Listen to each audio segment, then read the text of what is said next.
All right, guys, well, I'm back today with a video that I've been wanting to make for a very long time and a gun that I've been wanting to try out for a very long time.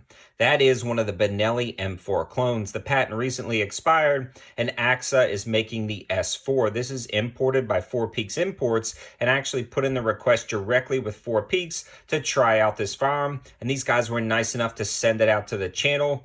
And I am so glad they did. This has been an awesome shooting gun.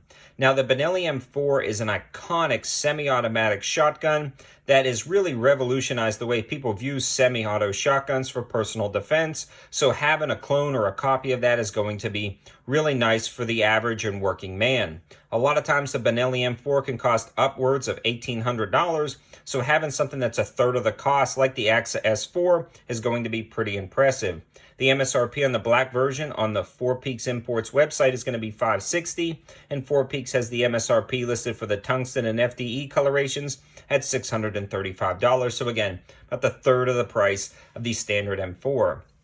They also include some chokes in the box, so you can swap those out with the choke tool, as well as an instruction manual that explains everything you need to know about your new Benelli M4 clone, including an exploded view of the gun to disassemble it. And most, if not all, of the parts are going to be interchangeable with the Benelli M4, making it perfect if you want to swap out different components. Honestly, I'm going to review it as it comes as its own independent firearm, and I've never shot a Benelli M4 before, so I'm going to be reviewing this as this particular shotgun, and this is not going to be a comparison video by any means. Maybe I'll get a Benelli M4 one day, but this has been pretty darn awesome down at the range.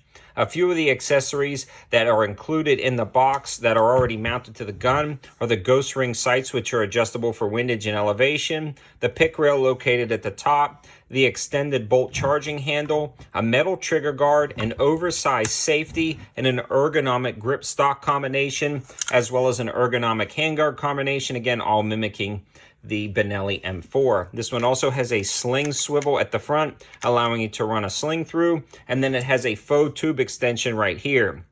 The current capacity of this firearm is actually 5 shells in the tube. You can ghost load 1 and 1 in the chamber, making a total capacity of 7, but this is actually swappable with a Benelli tube extension. I believe you can get a +2 and then move the capacity up to 7 in the tube, 1 in the chamber, making a total of 8, and if you want to ghost load, getting 9. This also comes with a 4140 steel 18.5-inch barrel, again with those ghost ring sights. And this particular coloration is the tungsten gray. Moving along to the handguards themselves, I dumped a ton of rounds through this in 2 different range trips. And even though the barrel heated up, the handguard did a very good job of shielding your hands from the heat, allowing you to rattle off shots, no issues whatsoever. I'm probably about 200 rounds into this shotgun, and the only failures I have was actually the first mag tube.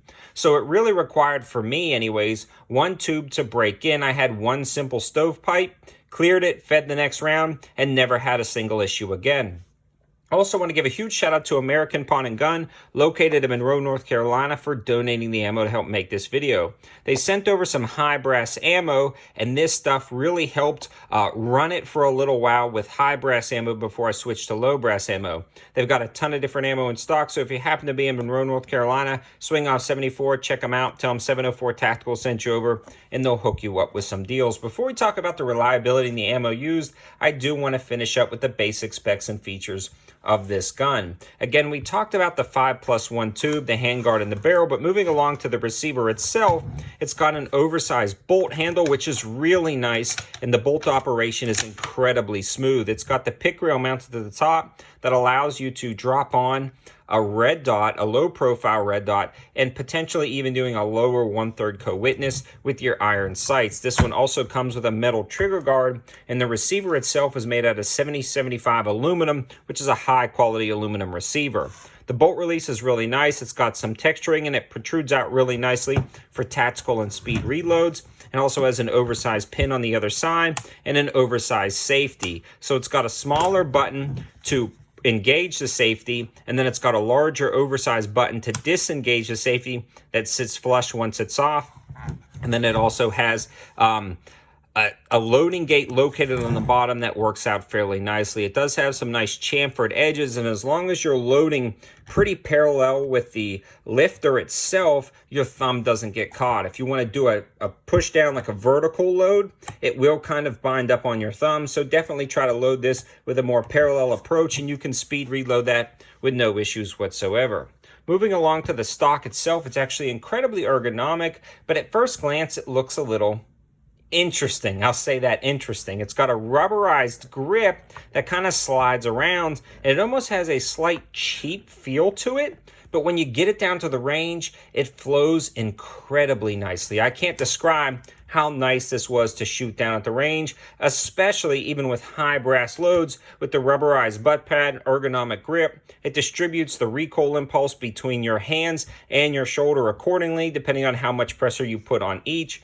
Then it also has a sling swivel stud at the back of the stock and a nice kind of raised part to rest your cheek on. Overall, I'm not swapping out the stock. I fell in love with it. It's really ergonomic. It points naturally, and it absorbs the recoil good, and it also has a very nice angle to mate up with your shoulder to keep the shotgun flat. In some of the intro slow-mo shots, you can see that the gun stays incredibly flat, even rattling off high brass shells. That's why I'm leaving the stock on there. It flows nicely and interfaces with the gun and user perfectly, even rattling off shots in a very quick manner. Let's talk about that reliability. So I ran some high brass slugs, high brass buckshot, and besides that first stovepipe in the mag tube, I had literally zero issues with any of those high brass rounds. I switched to high brass Rio birdshot that American Pawn and Gun sent over to the channel. Then I switched to low brass ammunition. I shot a box and a half of Federal, a box and a half of Winchester, and then I shot some odds and ends I had lying around the truck with no issues whatsoever. The ejection pattern was very consistent. In fact, you could see in some of those slow-mo shots, it was putting them in a really nice pile. Just lends to the overall quality and craftsmanship of this firearm. And that's the next thing I want to discuss. When you pick this up, it feels like a quality premium shotgun. It doesn't feel like a budget shotgun. Everybody, when I first unboxed it, thought it was a Benelli M4. When they picked it up, they were still blown away that this was a third of the price of a traditional M4, yet all of the features and the fit and finish really paired up nicely with some of the more premium shotguns on the market.